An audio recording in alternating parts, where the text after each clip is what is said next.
Mari kita datang ke hadapan hadirat Tuhan, merendahkan diri, mengaku setiap pelanggaran kita dan memohon pengampunannya. Kita berdoa.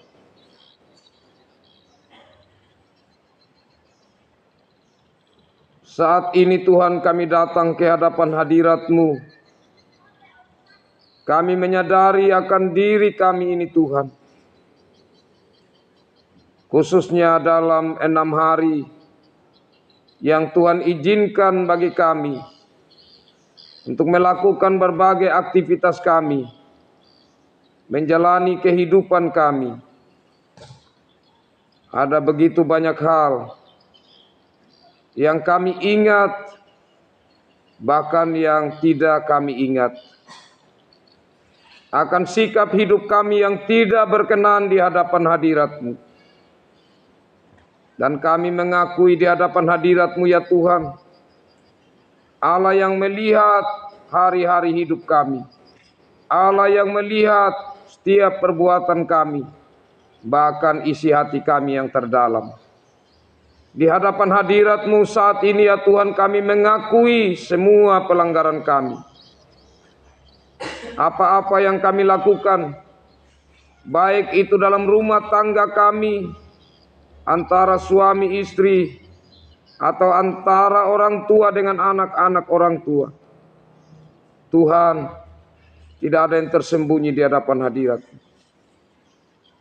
Bahkan dalam kehidupan bermasyarakat, kehidupan persekutuan bergereja, ada banyak hal yang kami pikirkan.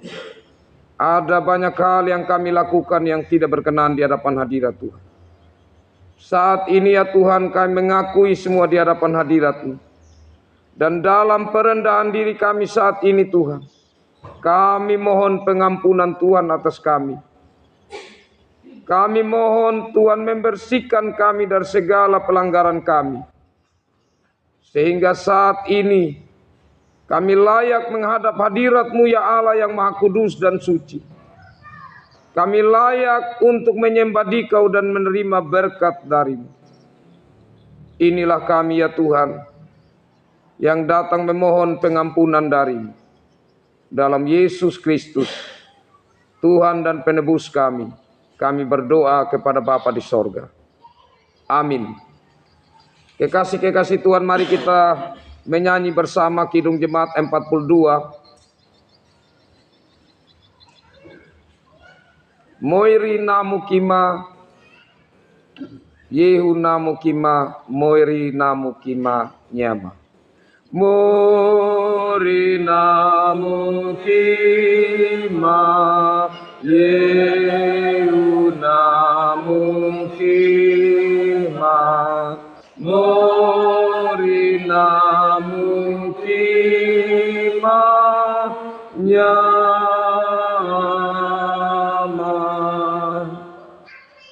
Sidang jemaat kekasih Tuhan, setelah manusia jatuh dalam dosa, maka tidak ada pengharapan untuk mendekati Allah yang Maha Kudus dan Maha Suci. Kita ikuti bersama dalam perjanjian lama. Maka untuk menjadi perantara, perlu disiapkan anak domba yang disembelih. Dan itu pun imam menyampaikan kepada Tuhan dosa-dosa umatnya untuk diampuni. Tapi kita bersyukur kepada Tuhan Yesus Kristus sebagai domba Paskah, sebagai domba yang disembelih. Ia yang telah memberi dirinya di kayu salib, tubuhnya terpecahkan, darahnya tercurah untuk pengampunan dosa manusia. Dalam kasih anugerah Yesus Kristus, kita telah mengakui dosa kita di hadapan hadirat Tuhan. Dan kasih anugerah Tuhan melihat setiap hati yang sungguh-sungguh memohon pengampunan dari-Nya. Firman Tuhan yang menjadi berita anugerah bagi kita. Yohanes 3 ayat 16, mari kita ucapkan secara bersama-sama. Karena begitu besar kasih Allah akan dunia ini, sehingga Ia telah mengaruniakan anaknya yang tunggal, supaya setiap orang yang percaya kepadanya tidak binasa, melainkan beroleh hidup yang kekal. Amin. Mari kita bersama-sama menyanyi Kidung Jemaat 178 ayat 1.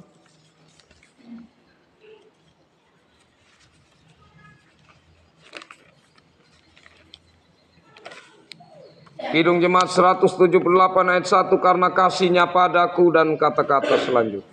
Karena kasih-Nya padaku, Yesus datang ke dunia.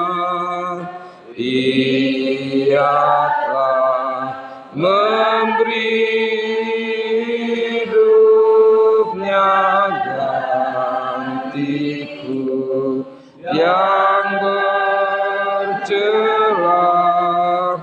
Oh, betapa mulia dan ajaib kuasa-Nya, kasih Juru Selamat dunia, nebus manusia. Kekasih-kekasih Tuhan, sabda Tuhan yang menjadi petunjuk hidup baru bagi kita dari Mazmur pasal 13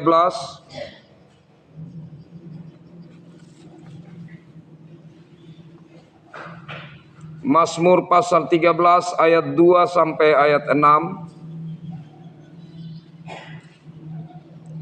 Mazmur pasal 13 ayat 2 sampai ayat 6. Saya jemput sidang jemaat, kita berdiri.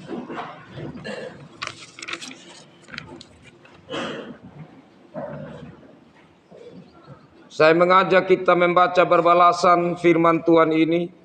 Saya membacakan kalimat-kalimat yang mendatar dan sidang jemaat membacakan kalimat yang menjorok ke dalam. Berapa lama lagi Tuhan Kau melupakan aku terus-menerus? Berapa lama lagi Kau sembunyikan wajah-Mu terhadap aku? Berapa lama lagi aku harus menaruh kekhawatiran dalam diriku?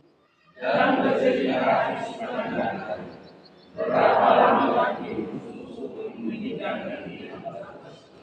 Pandanglah kiranya, jawablah aku ya Tuhan Allahku. Buatlah aku percaya, supaya musuhku jangan berkata, aku telah mengalahkan dia.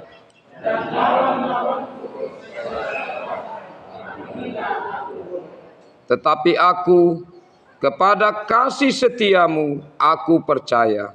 Hatiku bersorak-sorak karena kenyamanan. Aku mau menyanyi Tuhan, karena Dia selalu berbaik.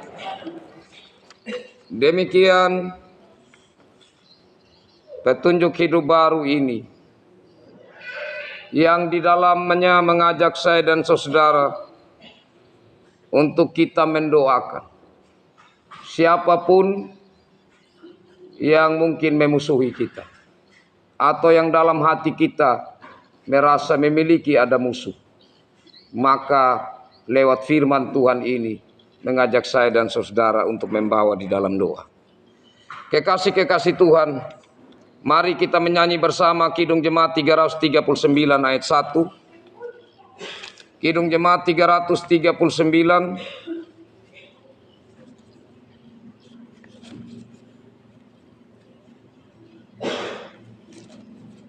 Maju laskar Kristus lawan kuasa gelap, dan kata-kata selanjutnya.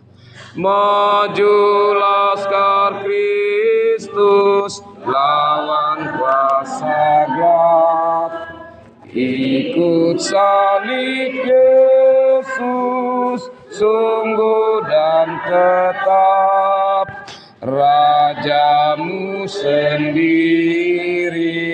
jalan di depan, majulah iringi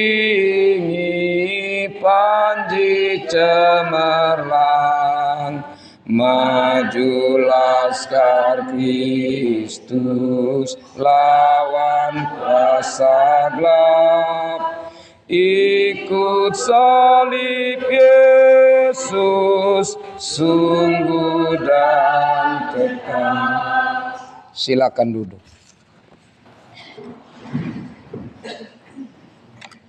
Sidang jemaat kekasih Tuhan, kita masuk dalam pembacaan perenungan sabda Tuhan. Firman Tuhan dari Injil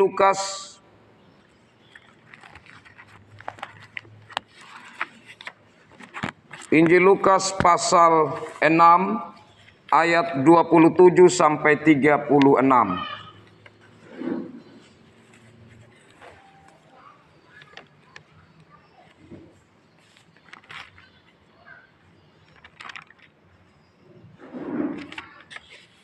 Injil Lukas pasal 6 ayat 27 sampai ayat 36. Mari kita berdoa untuk pemberitaan sabda Tuhan.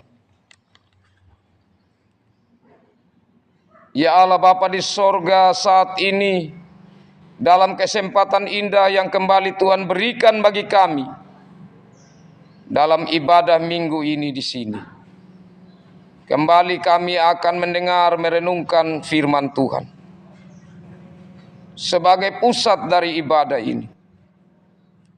Kami akan bersama-sama merenungkan isi hati Tuhan. Mari Tuhan, pakailah hamba-Mu yang tidak layak ini, yang saat ini dipercaya untuk memberitakan sabda-Mu. Kami mohon Roh Kudus melingkupi hamba-Mu ini. Hikmat Tuhan ada di dalam hamba-Mu ini. Biarlah apa yang hamba-Mu ini sampaikan bukanlah berdasarkan hikmat hamba, tetapi karena Roh Kudus yang berbicara. Dan Roh Kudus yang sama yang melingkupi kami semua, sehingga kami mengerti firman Tuhan yang akan dibacakan, direnungkan, dan kami mau menerimanya serta memelihara dalam hidup sehari-hari. Mari Tuhan datang dan berfirman-Lah dalam Yesus Kristus, firman yang hidup. Kami berdoa kepada Bapa di sorga. Amin. Kekasih-kekasih Tuhan, saya bacakan bagi kita bagian firman Tuhan yang menjadi perenungan kita saat ini. Injil Lukas pasal 6 ayat 22 sampai ayat 36. Saya bacakan dalam bahasa Wanukaka. Kalau Bapak Mama lihat dalam Alkitab itu TB atau terjemahan baru. Sedangkan Alkitab bahasa Wanukaka ini diambil dari bahasa Indonesia masa kini atau Bimka. Jadi agak sedikit ada perbedaan.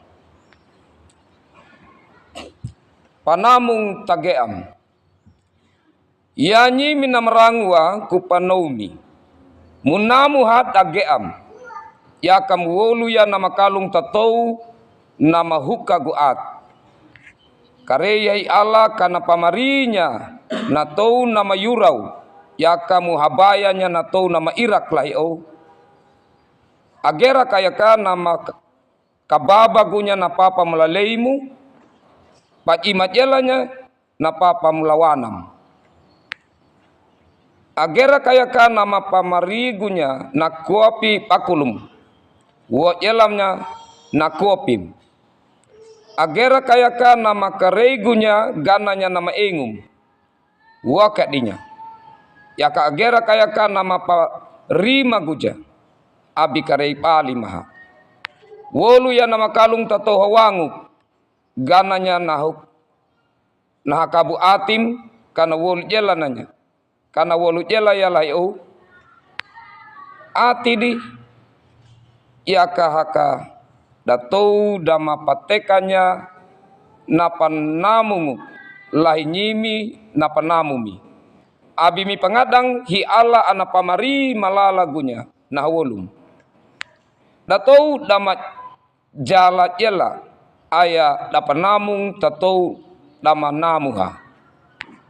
yaka atidi yaka ami wolu ya nama kalung tatou nama wolu ya nama kalung lahinyim abi mi pangadang hi ala ana pamari malala gunya nah wolung tatou dama jala jela aya da wolu jela ya atidi yayak datou nama piaku ada hapalija dariti napa woletum abi mi pengadang hi ala ana pamari malala gunya na wolum datou jala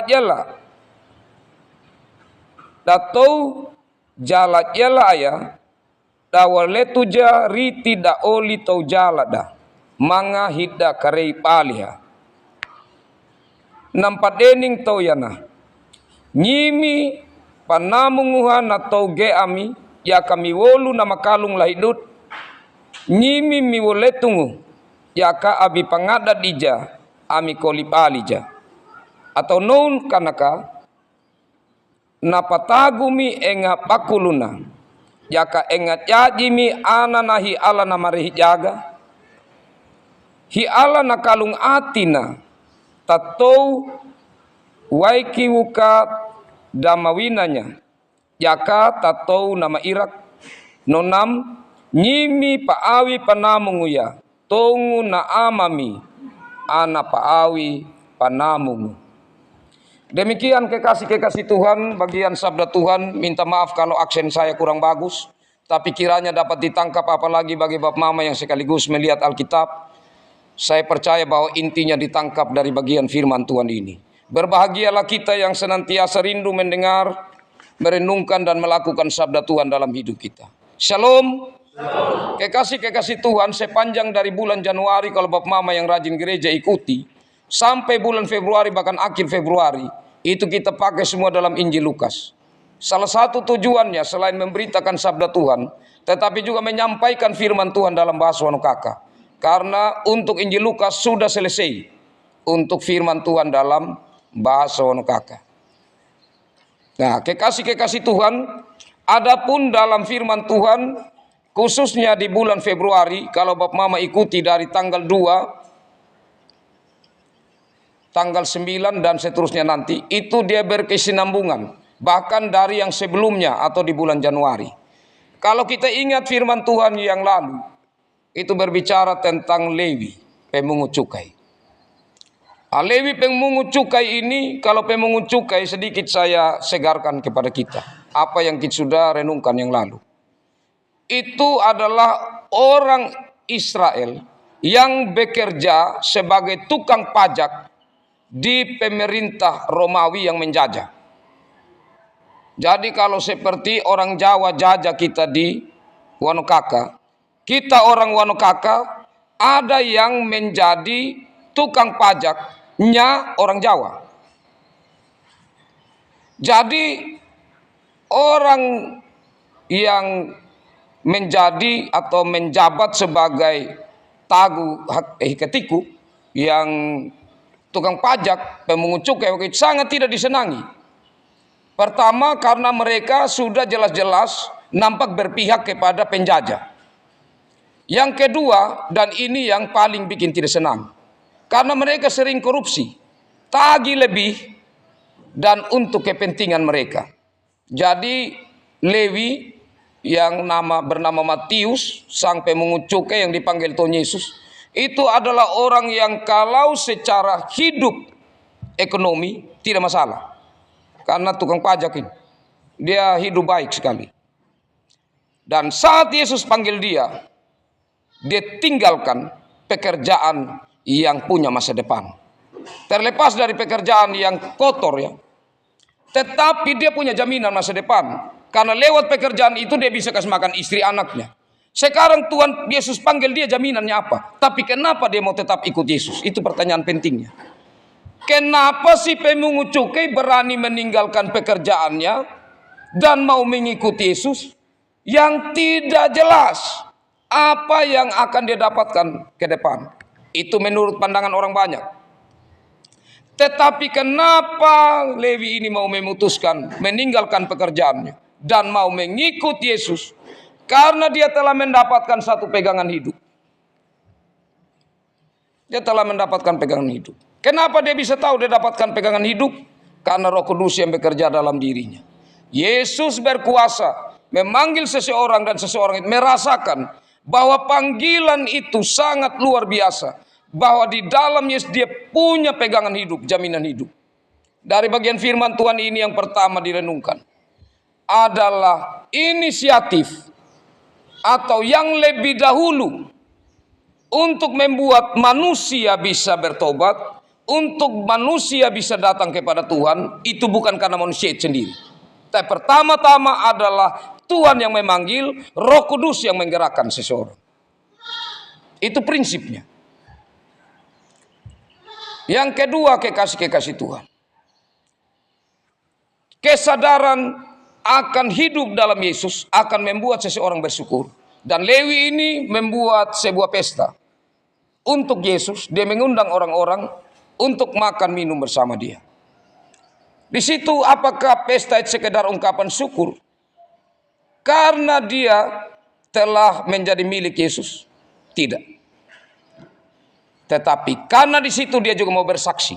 Karena yang dia undang ini dia punya kawan-kawan tukang pajak. Dia mau bilang bahwa saya ambil keputusan ini. Mungkin menurut kamu ini keputusan yang bodoh. Tetapi bagi saya telah mendapatkan pegangan yang pasti. Di dalam dia, saya merasakan bahwa apa yang saya lakukan semua itu tidak benar. Dan itu fana, dan itu sementara. Tetapi saya mendapatkan ini pegangan yang kekal. Itu dia mau bersaksi kepada teman-temannya. Tapi apa yang terjadi? Guru-guru agama, atau dalam hal ini ahli-ahli Taurat golongan Farisi, mereka mengecam. Mereka mengatakan kepada murid-murid, kenapa itu orang, kamu punya guru, dengan kamu bisa duduk bersama dengan orang berdosa? Dan disinilah kontrasnya, atau hal yang bertolak belakang, antara bagaimana karakter Yesus dengan karakter pemimpin-pemimpin agama waktu itu. Pemimpin agama Yahudi. Orang yang berdosa dirangkul oleh Yesus. Tapi pemimpin-pemimpin agama menjauhi mereka. Dan dari firman Tuhan yang kita akan renungkan kelanjutannya. Mau kita pelajari ajakan Yesus. Bahwa harus kita mengasihi musuh. Kekasih-kekasih Tuhan. Kalau soal mengasihi, ini hal yang biasa. Kalau orang baik terhadap kita, dan kita mengasihi orang lain, itu biasa. Siapa yang orang mengasihi dia dan dia tidak kasih? Dan orang yang tidak kenal Tuhan pun begitu. Berarti yang biasa itu, identitas Kristiani, ciri khas orang Kristen dengan orang bukan Kristen, soal mengasihi orang yang berbuat baik itu sama, tidak ada beda, ya kan? Saya punya kasih terhadap orang yang baik terhadap saya, dengan orang yang tidak kenal Tuhan, dia juga mengasihi orang yang baik terhadap dia, tidak ada yang berbeda, sama. Dan disinilah identitas Kristiani yang membedakan, dimunculkan oleh Tuhan Yesus. Yang membuat saya dan saudara-saudara sebagai orang Kristen itu berbeda dengan orang yang bukan Kristen. Apa? Mengasihi musuh. Ini standar yang lebih tinggi dari kasih yang umum yang biasa dilakukan. Dan standar yang tinggi ini, standar yang berat sekali. Tetapi kenapa Tuhan Yesus meminta kita untuk melakukan itu? Dasarnya apa? Dasarnya karena saya dan Bapak Mama, semua manusia itu layak untuk menerima kematian yang kekal. Layak untuk kita menerima kematian yang kekal. Karena kita ini memusuhi Allah. Karena kita ini selalu melakukan hal yang tidak berkenan di hadapan hadirat Allah. Sejak Adam dan Hawa. Karena kalau kita lihat masalahnya, kenapa manusia itu membangkang memusuhi Allah. Itu saat iblis bilang, kalau engkau makan buah ini, engkau akan menjadi seperti Allah. dan manusia selalu menjadikan dirinya seperti Allah. Itu hasrat yang selalu muncul. Tuhan bilang engkau harus melakukan ini, tetapi manusia seringkali saya mau melakukan ini. Kenapa? Seolah-olah Tuhan, saya juga Tuhan. Saya juga punya keputusan. Itu sudah terjadi sejak dari Taman Eden. Nah, hari ini saat saya dan saudara mendengar firman Tuhan ini, apa yang akan kita katakan? Tuhan, engkau bicara begitu, kasih musuh, tapi saya punya mau begini. Itu berarti saya dan saudara menempatkan diri kita seperti Allah. Hari ini, mari beri telinga untuk mendengar, hati yang lembut untuk menerima firman Tuhan, karena saya dan saudara menerima sesuatu yang berharga dalam hidup kita, yang kekal. Kekasih-kekasih Tuhan, hal yang kedua, di sini tidak dikatakan musuh itu yang bagaimana. Apakah dia itu orang yang seiman, orang yang tidak seiman? Tidak dikatakan. Berarti di sini saya dan saudara tidak punya hak untuk memilah. Ini boleh saya kasihi, ini boleh tidak. Ini musuh yang ada di dalam, saya boleh kasih. Ini yang sudah ada di luar persekutuan saya tidak boleh mengampuni. Tidak ada.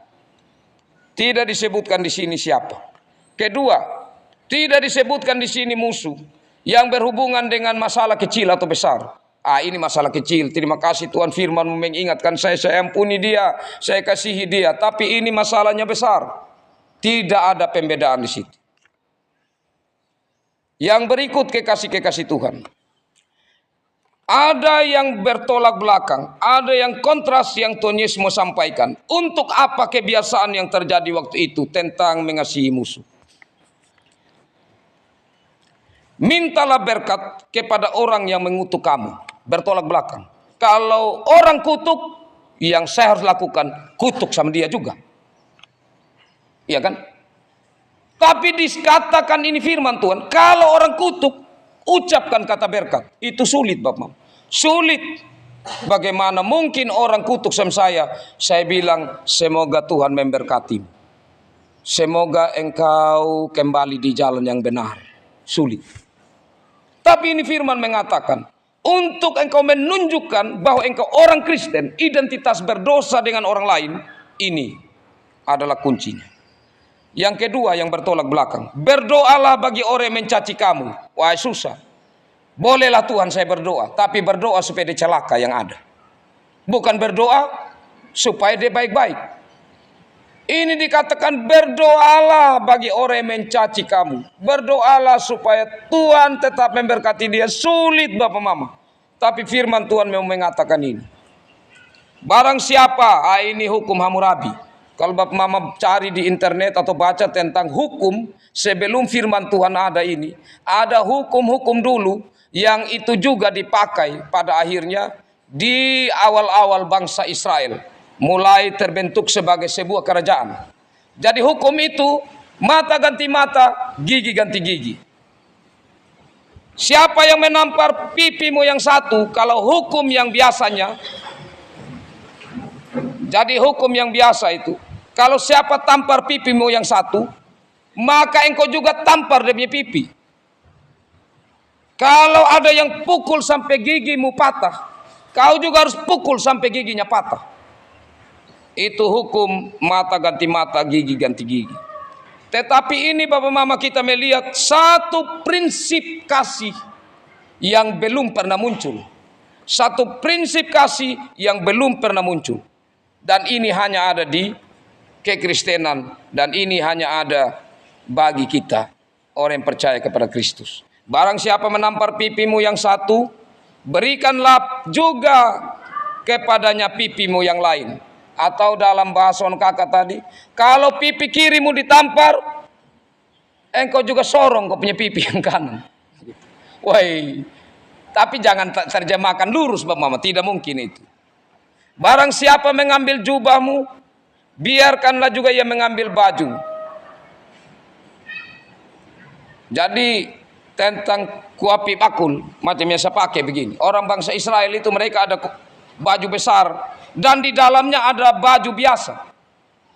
Jadi kalau ada yang rampas atau yang rampok gitu, engkau punya baju karena dia tidak ada baju, dia ambil jubah, buka juga ini baju kasih dia, kasih semua saja. Nah ini dia punya maksud di sini tentang itu.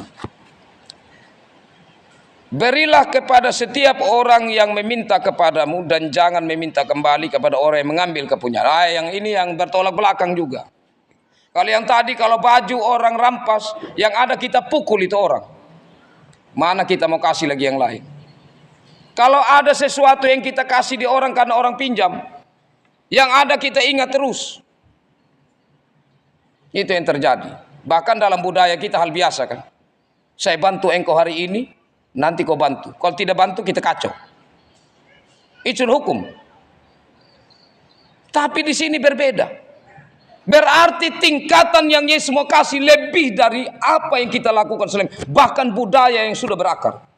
Dia lebih dari itu. Sekali lagi landasannya kenapa, Bapak? Kenapa dia lebih? Karena Allah memberi kepada kita isi hatinya, tidak tanggung-tanggung. Apakah Allah berbuat yang tidak baik kepada manusia sehingga manusia dapat membalasnya dengan tidak baik? Yang ada, Allah berbuat baik kepada manusia terus menerus. Sebab ia baik terhadap orang-orang yang tidak tahu berterima kasih dan terhadap orang-orang jahat. Tuhan mengasihi siapa saja. Inilah dasarnya nama kekasih. Dan di sini dia mengatakan tentang jasa. Jasa ini berkat. Jadi pertama berhubungan antara iman, perbuatan dan berkat. Bapak Mama, kenapa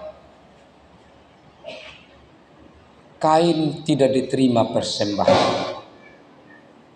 Kenapa Habil diterima persembahan? Saya pikir ini hal yang penting. Kita coba cari tahu di kitab Kejadian.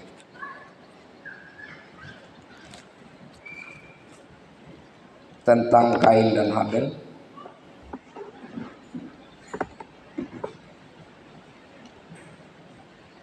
Ayat yang kelima pasal 4, Kejadian 4 ayat 5. Saya bacakan.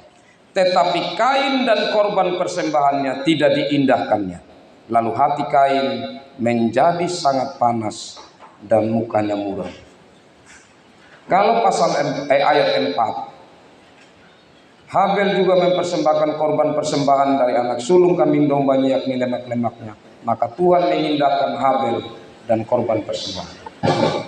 Mungkin selama ini kita pikir persembahannya Kain itu jelek, jadi Tuhan tidak terima. Persembahannya Habel itu baik, maka Tuhan terima. Itu baru perbuatan. Tapi coba cek baik-baik. Di sini berhubungan dengan iman dan perbuatan. Persembahan Habel diterima karena Habel, maka Tuhan mengindahkan Habel dan korban persembahannya. Tapi Kain dan korban persembahannya tidak diindah. Berarti orangnya dan persembahan. Apa maksudnya? Hati dari Kain jahat. Itu ada firman Tuhan, Bapak Mama bisa kalau ketik di Alkitab yang di HP, atau mau ketik kalimat tentang Kain berasal dari si jahat, akan muncul ayatnya di mana. Perbuatannya jahat karena dari hatinya yang jahat. Artinya begini Bapak Mama, seberapapun perbuatan kita baik, tapi kalau hati kita tidak baik, tidak benar. Sekalipun kita punya hati baik, tapi persembahan kita tidak baik, itu juga tidak benar. Jadi iman dan perbuatan itu satu paket. Maksudnya begini, berhubungan dengan kasih. Saya dan saudara bilang, saya mengasihi dia meskipun dia itu musuh. Di manakah perbuatanmu? Tuhan bilang, berkati mereka, itu perbuatan. Tuhan bilang, doakanlah mereka, itu perbuatan. Berbuat baiklah terhadap mereka, itu perbuatan. Atau sebaliknya, saya berbuat baik, tapi hati saya sebenarnya tidak. Itu juga salah. Berarti di sini, maka hati yang sungguh-sungguh mengasihi itu perlu tetap ditanam, dan perbuatan baik itu tetap diusahakan. Kenapa saya bilang diusahakan? Karena perbuatan baik itu proses, Bapak Mama. Kita namanya manusia, saat kita mencoba berbuat baik awalnya tidak terlalu tulus, Tuhan ampun. Tapi kalau kita melakukan terus menerus, maka dia akan menjadi satu ketulusan. Mau uji Bapak Mama, firman Tuhan mengajarkan kita bagaimana cara mengujinya, atau cara belajar untuk mengampuni. Pertama, perbuatan tidak langsung. Perbuatan tidak langsung ini lewat doa. Saat saya mendoakan orang yang memusuhi saya, percaya Bapak Mama, pasti sedikit demi sedikit saya akan mengasihi dia. Karena tidak mungkin saya berdoa menghadap hadirat Tuhan dengan hati yang benci. Karena Tuhan adalah kasih. Maka pasti saat saya berteduh diri dan berdoa kepada Tuhan, maka di situ ada ikatan. Kenapa? Doa Bapa kami yang selalu kita ucapkan, ampunilah mereka seperti aku juga mengampuni mereka yang bersalah kepadaku. Pasti kita tidak mungkin untuk ada hati yang membenci dalam sedemikian besar di saat kita datang kepada Tuhan. Kalaupun ada hati yang membenci, percaya ada kasih juga yang ada di sana. Maka saat kita berdoa, dia begini, ini kebencian, ini kasih. Saat pertama kita berdoa, kebencian menurun, kasih mulai muncul. Berdoa terus menerus, maka kebencian akan tenggelam, kasih kita yang besar. Percaya Bapak Mama. Tapi apa kita mau melakukan itu? Itu saja pertanyaan. Apakah saya mau mendoakan terus? Kalau saya mendoakan terus, percaya, maka satu kali kita ketemu, kita mungkin masih sulit untuk menoleh, melihat. Tapi kemudian lama-kelamaan kita akan mengasihi dia. Dan hampir-hampir kita mau seperti Yesus yang merangkul sang Lewi untuk dekat kepada. Kita akan yang lebih duluan untuk memberi kasih kepadanya. Itu akan terjadi. Dan ini Bapak Mama, hal yang Tuhan minta dari saya dan saudara. Saya percaya. Kenapa saya bilang saya percaya? Karena saya telah menerima firman Tuhan ini untuk mengkhotbahkan diri saya duluan. Kami pengerja, kenapa kami saat berdiri di sini mengatakan saudara-saudara? Karena firman Tuhan ini waktu kami persiapkan, sudah kami khotbahkan dulu pada diri sendiri. Di saat kami mengatakan saya dan saudara, maka di situ Bapak Mama akan meneliti bahwa sebenarnya firman Tuhan itu datang juga kepada saya. Dan datang juga kepada saudara. Dan ada saatnya hanya saudara-saudara. Kekasih-kekasih Tuhan, mari kita belajar. Tidak mudah. Karena hari ini, bagi saya, mungkin saya belum punya musuh. Tapi besok-besok, mungkin ada yang buat huka hati. Ada yang membuat benci. Atau yang tanpa alasan orang yang membenci saya. Apakah saya mampu itu? Kekasih-kekasih Tuhan, hal yang sulit. Tetapi kita percaya, saat Tuhan memberi firman, dan dia tahu di mana letak kesulitan saya dan saudara, dia akan menolong. Dan penolong kita siapa? Roh Kudus.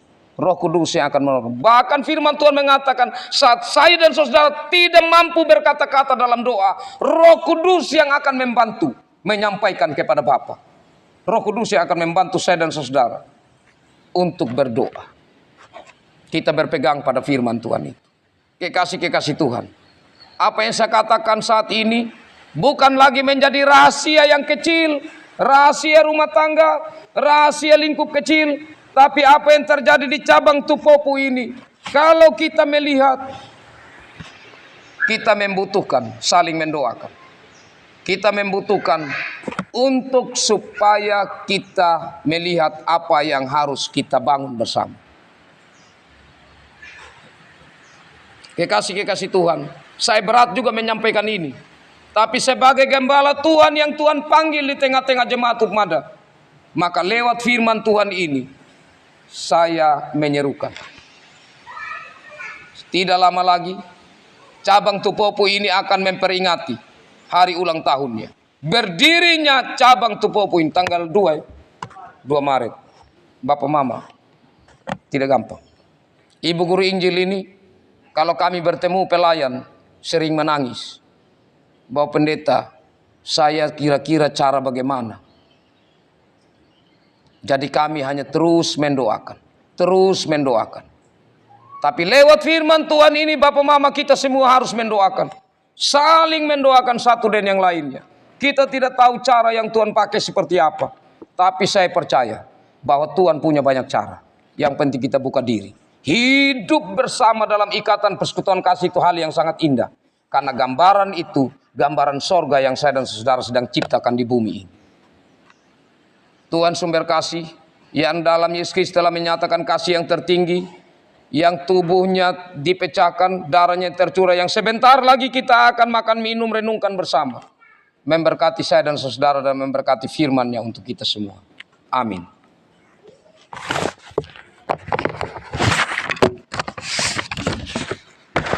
Kekasih-kekasih Tuhan, mari kita menyanyi menyambut firman Tuhan ini. Lagu Anokaka, Kupia Gumuri Mawe Habina. Karena kita percaya jalan bagi Tuhan terlalu banyak. Meskipun 999 jalan sudah tertutup bagi kita dan tinggal satu jalan. Tapi bagi Tuhan masih lebih dari 1000 jalan bagi saya dan saudara. Kupia Gumori Mawe Habina. Kupia Gumori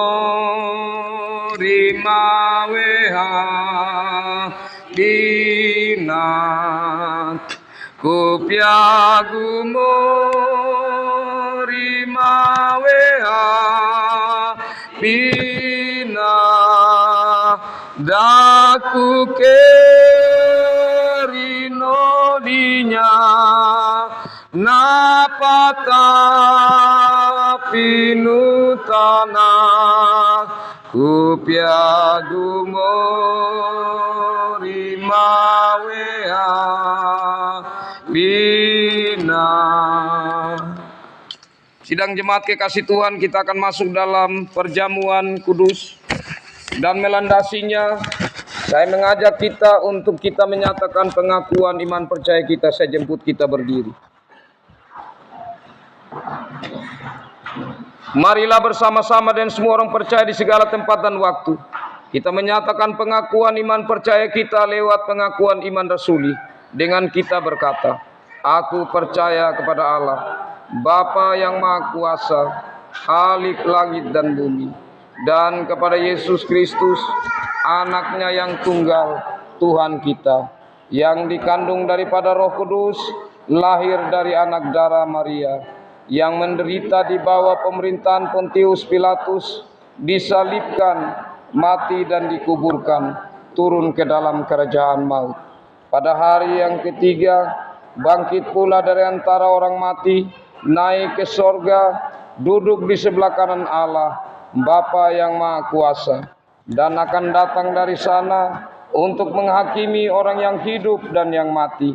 Aku percaya kepada Roh Kudus, gereja yang kudus dan am, persekutuan orang kudus, pengampunan dosa, kebangkitan daging, dan hidup yang kekal. Amin. Kita berdoa.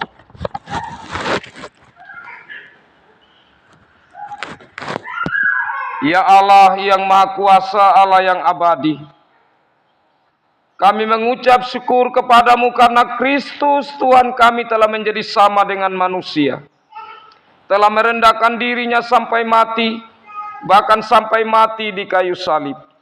Dan Engkau ya Bapa telah meninggikan dia dan mengaruniakan kepadanya nama di atas segala nama, supaya dalam nama Yesus bertekuk lutut segala yang ada di langit dan yang ada di atas bumi bagi kemuliaan Allah Bapa. Bersama-sama dengan semua hamba-Mu, bahkan semua makhluk di bumi dan di sorga, kami memuliakan nama-Mu. Kudus, kuduslah Tuhan semesta alam. Seluruh bumi penuh kemuliaan-Nya. Hosana bagi anak Daud. Diberkatilah dia yang datang dalam nama Tuhan. Hosana di tempat yang maha tinggi. Amin. Disilakan kita duduk kembali.